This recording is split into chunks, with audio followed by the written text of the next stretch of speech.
Hello, probers. Howdy. Welcome to But It Was Aliens, the extraterrestrial comedy podcast. I'll prod you. Podcast. It's a new medium. The extraterrestrial comedy podcast brought to you by two of the greatest alleged MIBs the universe has ever seen. You can forget about J and K. I'm talking about G and K. The G is myself and your host this week, Granny Moonwalker, and the K is Greybeard, the tallest person in the world. He said it so himself, also known as Kev. Each week we aim to bring you the truth surrounding the extraterrestrial, and upon time, the paranormal. When you said K, I thought you were going to be like, and it's Will Smith. Just cut me out completely. He was J though, wasn't he? I thought J was the first one. Tommy Lee Jones. J, because it goes in order. And the one after Will Smith would be L. Could have that wrong though. Yeah, because his name is James. But it's alphabetical order, isn't it? From all the agents, they go to the next letter, the next one that comes on board. Oh, was he H then? The one before Tommy Lee Jones would have been H. I don't fucking know. Well, actually it would have been I. I do know the alphabet. I don't. Podcast. The medium where you feel what you hear. The interactive version of the podcast. To be fair, with your deep tones, you probably do rumble in people's ears and they feel what they hear.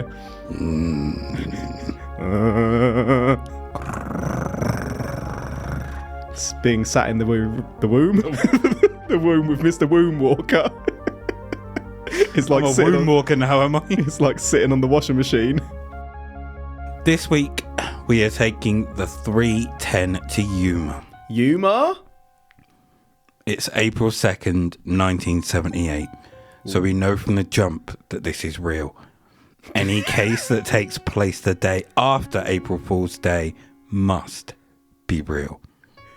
In my head, I was thinking April the 2nd is April Fool's Day. Got the first existed. April the 2nd is actually my partner's birthday. Got my dates mixed up there. We're on fire today, folks. Fire! Cement contractor Tim Cullen awoke in a sweat. Not because it was stupidly hot, but because he'd had a nightmare. Not just any nightmare, a horrific nightmare. The type of nightmare that takes you a minute or two to realise it isn't real. Ooh. Is that Nightmare from Soul Calibur? Yeah! Oh, that's a good call. What? Who's that? Tim. You've stuck a photo of Tim Cullen, was it? Mm-hmm. In the research notes. Looks a bit like Harold Bishop from the 80s or early 90s Australian soap Neighbours. Neighbours. I just remembered the kids' version of that. Well, not the kids, but the playground version of it. Beans on toast and mashed potatoes or something. Oh. No? That's not. Was it an older kid's version that you knew? Clearly I was a more innocent child. You pick your bum and eat the flavors.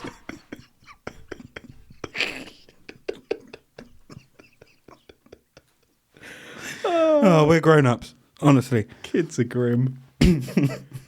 Neighbours, you pick your bum and eat the flavors.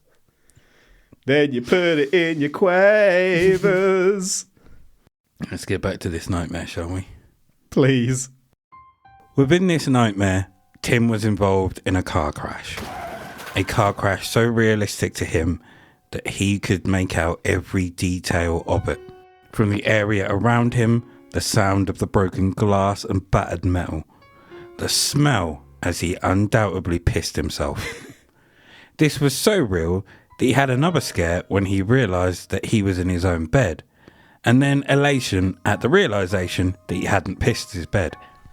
But did he shit? But he shit. There was something about this nightmare that he couldn't shake. Hours, even days later, he could still picture the details of this crash and the landscape around it. He didn't dream or nightmare that he was hurt, though. Just dreamt of the crash. He was involved in a car crash, yet he doesn't mention that he was scathed in any way. No. So did he knock another car off the road? He might have just seen the crash. He was involved in it. So yeah, I suppose he could have been involved as a witness. Mm-hmm. Could have been worse nightmares. I mean, it's not like getting chased around by a small doll with a knife and red hair. Favourite horror film of all time? The original, I take it. Yeah. Yeah. Although I do love the series. It's my favourite horror series. I've still not watched the series. I meant the film franchise series. It's my favourite horror series of all time. I've seen the first TV series. Mm-hmm. Very good. I'm about 2/3 through series 2. Or season, if you're in America. Voodoo dolls, son. Who do you voodoo, bitch? I got a zombie army. You can't harm me. So we jump forward a week. It's April 9th. Tim was with his friend Ken, driving along the highway. Kenny. Then it dawned on him. He'd seen this stretch of road before. Oh, shit. It wasn't a stretch of road that he'd driven every day for several years, or even a stretch of road associated with visiting friends or family. Uh-oh. This stretch of road was the same stretch of road that Tim had seen in his dream/nightmare/premonition of the possible future. This scared Tim. He thought about stopping the car and turning around, and within microseconds of thinking that, it was too late. The car was out of control, and something caused it to flip and roll several times before it slowly came to a stop. Something? The car at this point must have looked like it had been 100-hand slapped by E-Honda. Famous scene from Street Fighter 2 there, beating the crap out of that car. What was the point of that? I have no idea, just a little bonus stage, wasn't it? You got points for how much damage you did, but those points were absolutely meaningless. There was nothing you could do with them, was there? Or was it like a points total at the end for a scoreboard or something? Everything was top score back then, wasn't it? I suppose so. Arcade first. Back when that was the money spinner. Mm-hmm. Now it's DLC!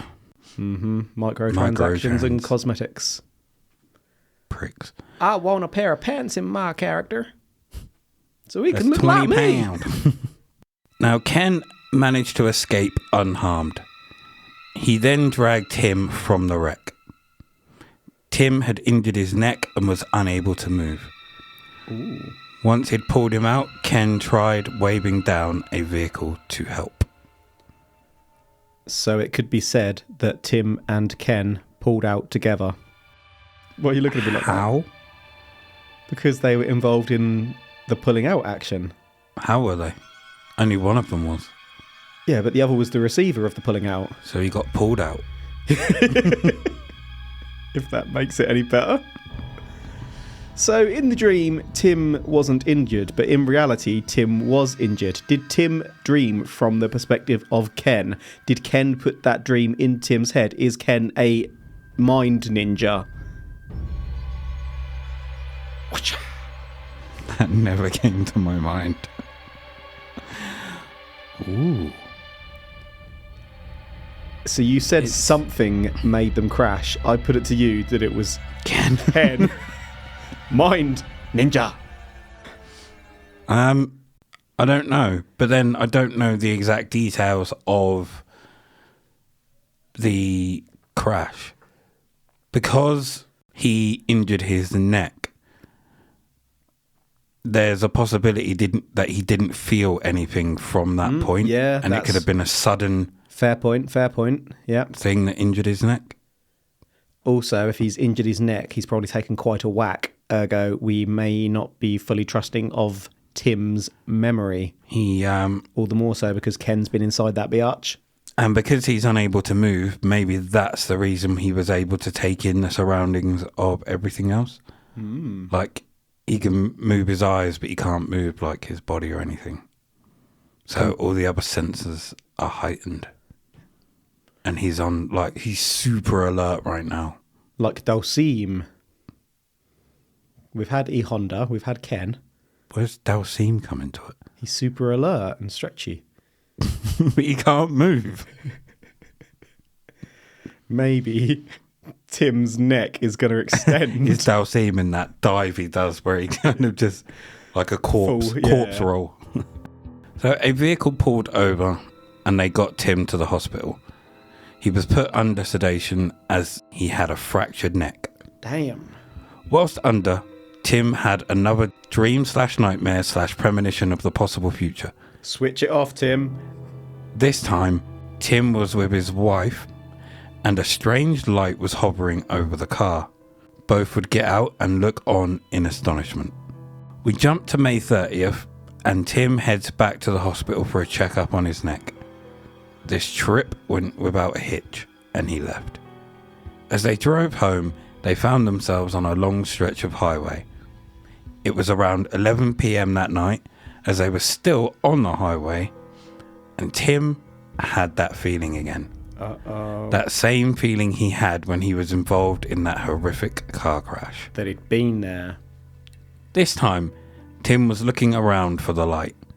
He wasn't awaiting it to surprise him. At first, there was only the light from the car, but then it happened. Oh, shit. The dream's becoming reality, my friend. A bright light appeared from behind a hill, but it wasn't just a light. It was an object. It passed in front of them and then over another hill. Tim then brought the car to a slow stop, and like magic, the object came back. According to Tim, the object came towards them and under the telephone and power cables. Crikey, that's flying real low. Tim describes the size of the object as 100 foot long, 10 foot high, and 20 foot wide. And just like the majority of the real UFOs that we've covered in cases, this thing was silent. Ooh. So quiet, you could hear a fart in the wind.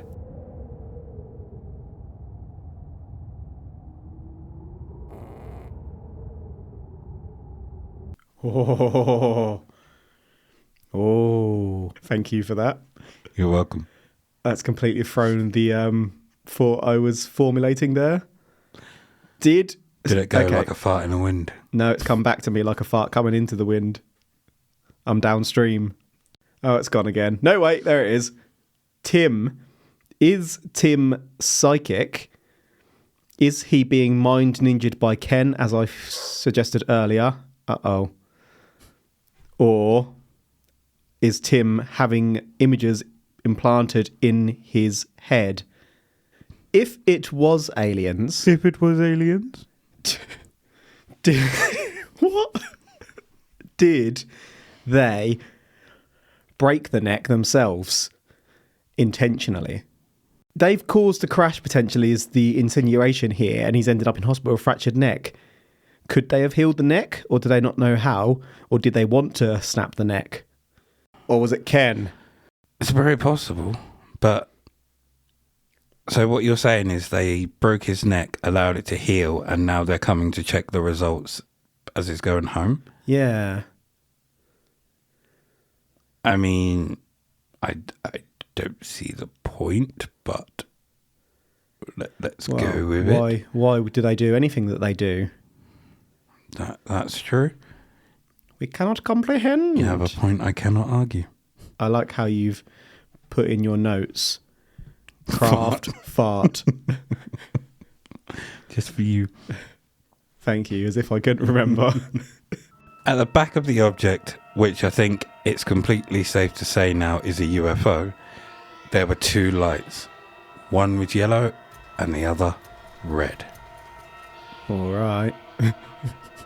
Why am I looking at a picture of the red and yellow Teletubby? Why has that even come to your mind? That's just where my brain was when I wrote it. All right. Tim and his wife stood and stared for a while. After looking at the lights, Tim looked at his wife and said, "We might as well go in town." Tim says that as he got in the car and started driving, something... He's got a really deep voice. something... What? The wife's got a really deep voice. Tim looked at his wife Oh, and I thought you said the wife said. Sorry, my mistake. The wife replied, Yeah. Yeah. my mistake. The wife's voice is perfectly normal. Tim says that as he got in the car and started driving, something felt weird, but he couldn't put a finger on it.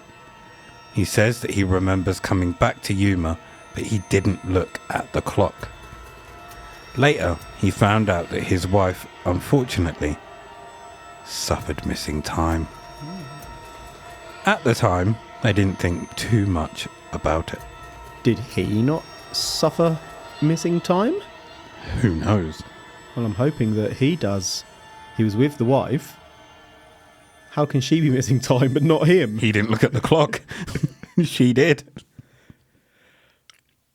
Maybe missing time doesn't count if you didn't look at the clock.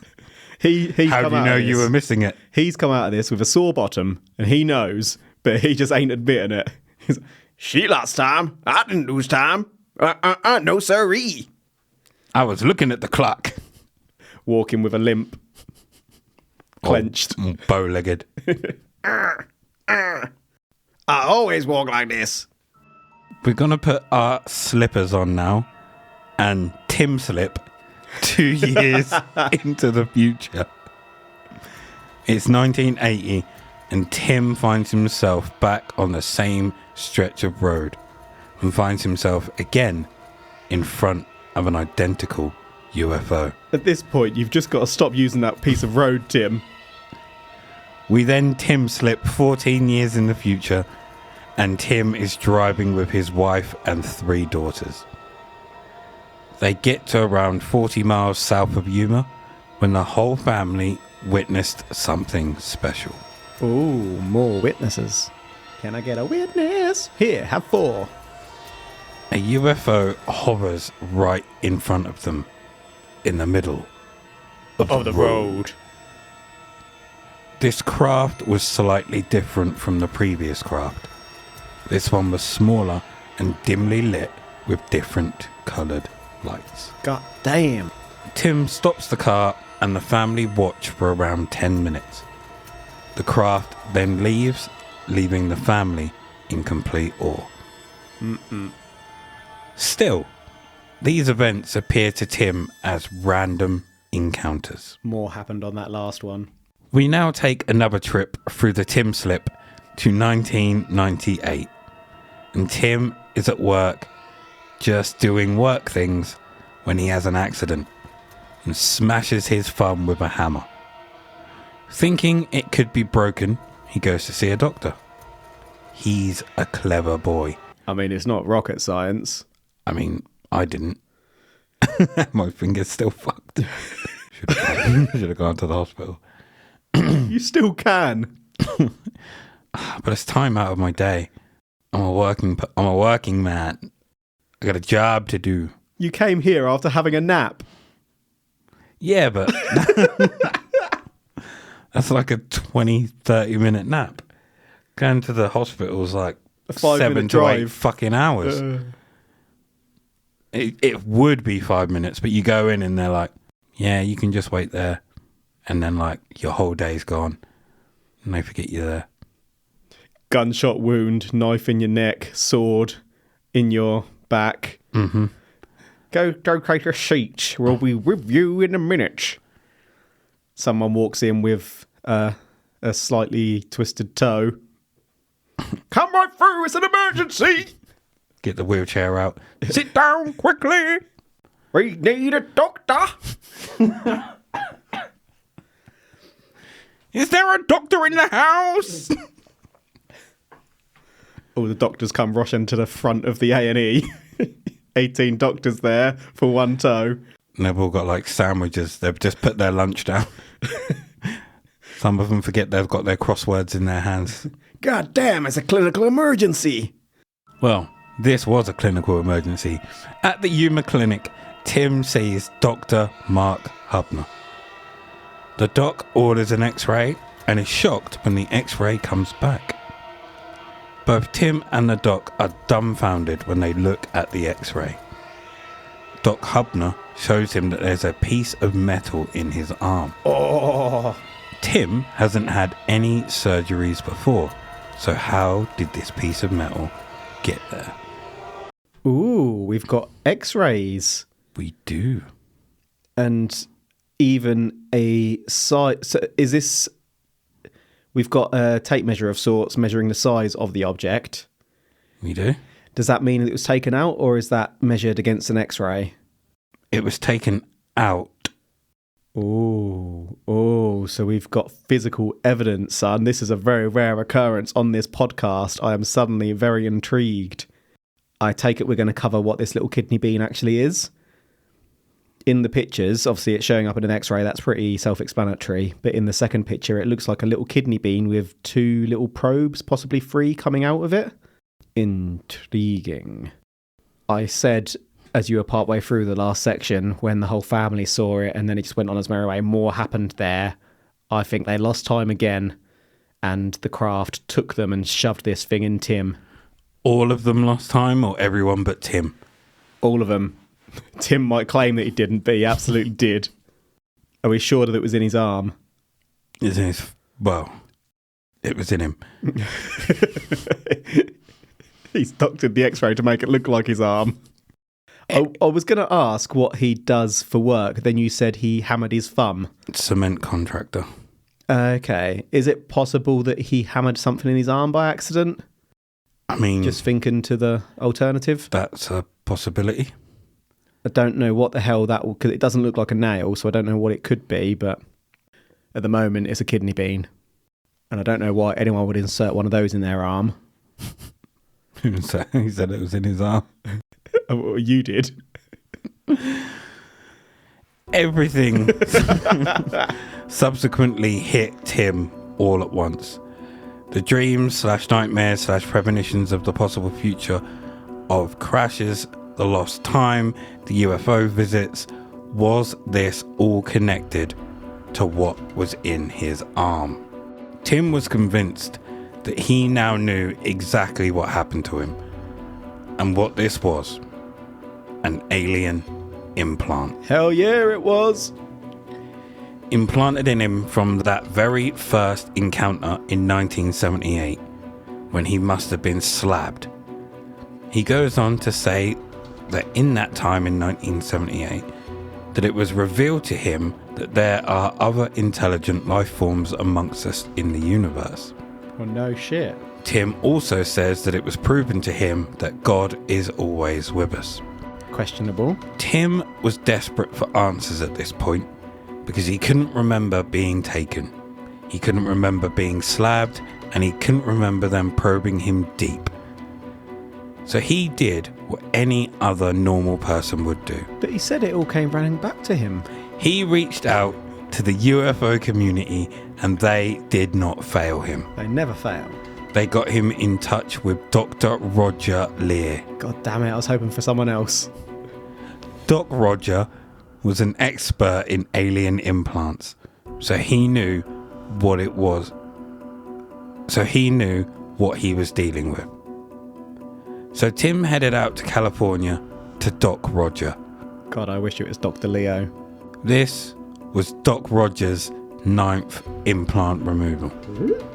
He and his team got to work and removed the 7 centimetre long, 4 centimetre wide object from Tim. It seemed to be attached, and one end looked like it had nerve endings. Called it. And was covered in what appeared to be a reddish brown membrane. Similar to a kidney bean in colour? It was then handed over for examination to a company called Digital Instruments. They had technology that could analyse matter 10 atoms at a time. To this very day, we have zero clue as to what the examination of the object concluded.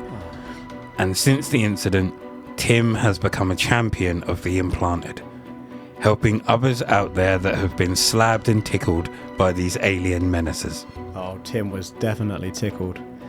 Tim believes that we owe it to ourselves and our children to discover the capabilities of these implants, and that the more we know, the more we can help our bodies reject the alien implants with the help of Big Pharma.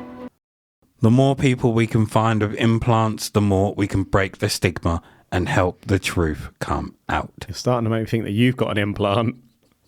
Do you have an implant? Maybe. Well, you wouldn't know because you don't go to the bloody doctors, do you?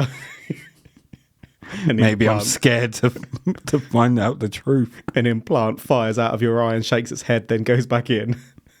So, why were the aliens following Tim around for, was it 20, 30 odd years? Mm-hmm. Why Tim? You must be wondering why these aliens were interested in Tim. Well, Tim believes it's possibly due to his psychic powers. The same powers that allowed him to see the crash. He believes that they want to study humans with these gifts and that he was slapped and tickled so that they could learn more about his latent abilities. What did they find? Well, for us to know, we'd have to track down and get those results from that removed implant. Why don't we have the results? Why? How do we know that Tim went to these people? Is it just Tim telling us? Yes. That X-ray, do we know it definitely came from Tim? Yes. How? He gave it to us. Oh no, I see a flaw developing. That doctor? Dr. Roger? Yes. Do we know... Dr. Roger can't stop Rogering. Do we know for definite? That must be really awkward when you walk into his surgery. Doc Roger! He comes out shafting away as he's walking. Hello! Yeah, I lost track of thought. Do we know? If that doctor is a real doctor, We do. has that doctor gone on record away from what Tim has disclosed himself? No. Tim told us he was real, so he's real. Okay. The UFO community sent Tim to Doc Roger. The word of Tim It was real. is strong. Have Tim's family come forward? No. Look, Tim's been on a documentary. To be fair, the doctor might appear in the documentary. I've not watched it. Didn't have time. But from what we've gathered so far, Tim is an honest and trustworthy man that is telling us everything that happened to him. Stanley Tiger Romanek has been on a documentary, just saying. So this is the part of the probe where we turn to science and skepticism. Science. How did Tim get injured, but Ken came out without a scratch? Does Tim have superpowers? Wouldn't it be Ken with the superpowers? He's like unbreakable. Skepticism. How did Tim get injured, but Ken came out without a scratch? Does Tim have superpowers?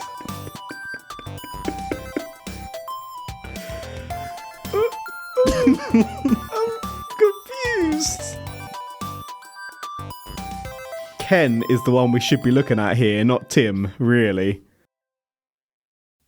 Ken could either have caused this all himself, or this could be his origin story. Yeah, he could be the basis of M. Night Shyamalan's Unbreakable. Indeed. Bruce Willis's character. Indeed. That is exactly where I was going. And Tim is Mr. Glass. Tim does have a superpower. Psychic. True. So you've got the psychic and the unbreakable together in a car. Do we hear anything further from Kenny? Nope. This is a tough one. We don't have any other sources. So to summarise, Shit. this is the case of psychic Tim Cullen. Tim had a dream which turned into a nightmare about a car crash. This car crash then came to pass. Tim received a fractured neck and was taken to hospital. There he had another dream which turned into a nightmare about seeing a bright light above him and his wife on a lonely stretch of road, which came to pass.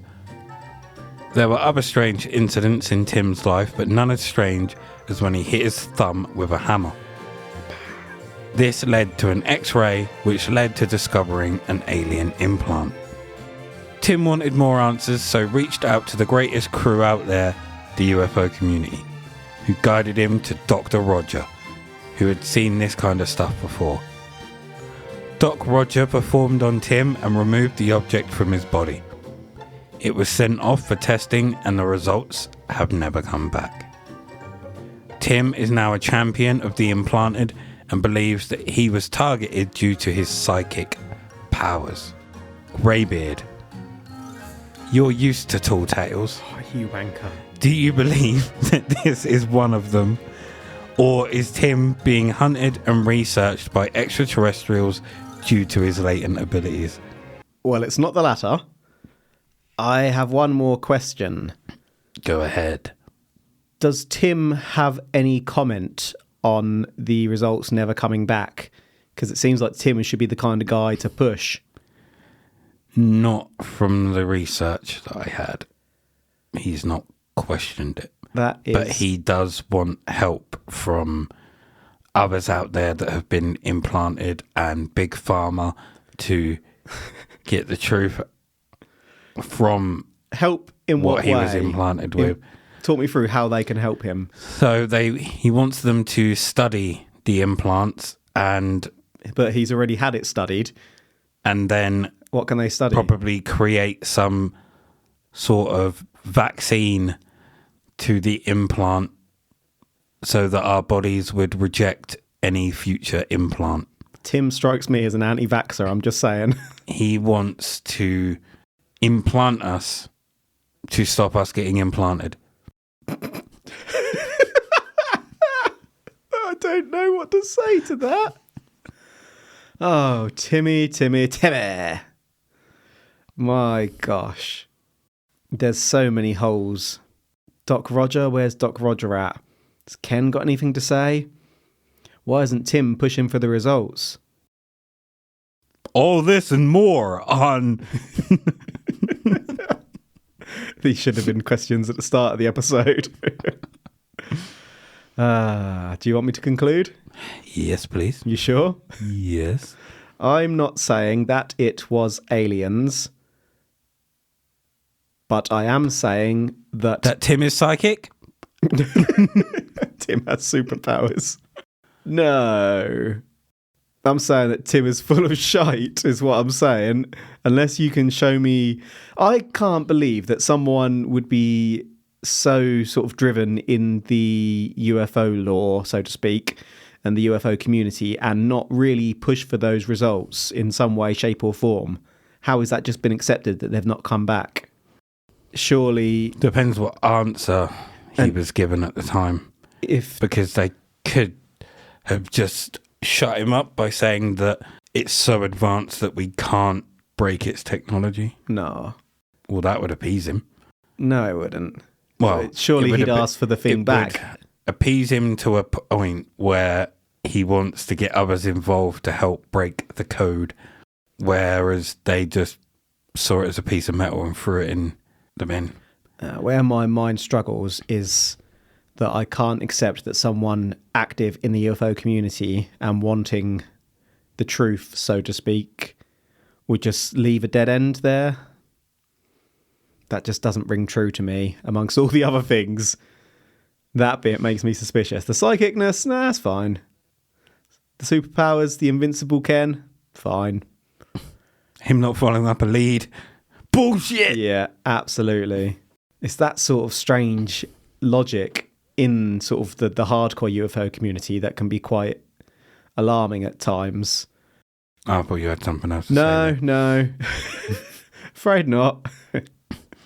I get what you're saying, and I concur. I don't just want to come out and say it's bullshit. Well, you do, don't you? That's exactly what you want to do. But it's bullshit.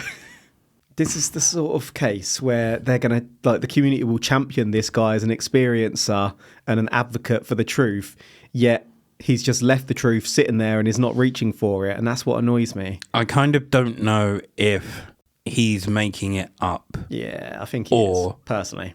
If this is the result of the car crash.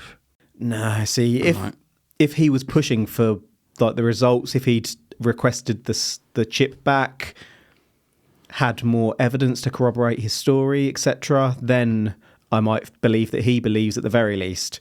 But the fact that all that's just been left, and he's saying, over to you, UFO community, I want to help us all. I see your point. That just makes me suspicious of this chap, again, my personal opinion. What I would like to draw your attention back to is the picture of the X-ray. So that looks like it's in a finger rather than an arm. Yep. And 7 centimetres and 4 centimetres. Look at the measurements on the other side. Oh, I didn't even notice that. I looked at the measurements. I forgot the description. That is 0.5 of a centimetre, probably on its side. Less than that vertically. So in the X-ray, it looks like it could be that size. Yeah. But where that is, like you said, he could have hammered something into his hand. Depending on I don't know how the hammer was treated. There could have been a bit of metal, sliver of metal or something on the edge of the hammer that he hammered in. Maybe he hit what he was meant to hammer and a bit of metal flew into his hand. Either way, that is bullshit. I've got another comment looking back at the X-ray, possibly two. Mm-hmm. One, the item doesn't actually appear to be particularly lodged like into the bone. That's just sitting on top, which you could probably move it around and whatnot. That's unusual. And my second thought, why is his finger so curvy? That's a claw. It literally pushes round and out. No finger. I'm just looking at my own hands. No finger or thumb looks like that. Is it possible that's a tail? Then what's of the a creature, second finger? And the other bits are legs. Ah. Possible. He's just pulled a random X-ray from nowhere. But then if you look on the X-ray, there's another long thing beneath it. Is that a finger of another finger on the hand? This is the weirdest hand I've ever seen, if that's the case. And the X-ray was, and apparently it was in his arm, not in his hand. So yeah, we're going to have to post this X-ray at But It Was Aliens on our Instagram. It's mind-boggling.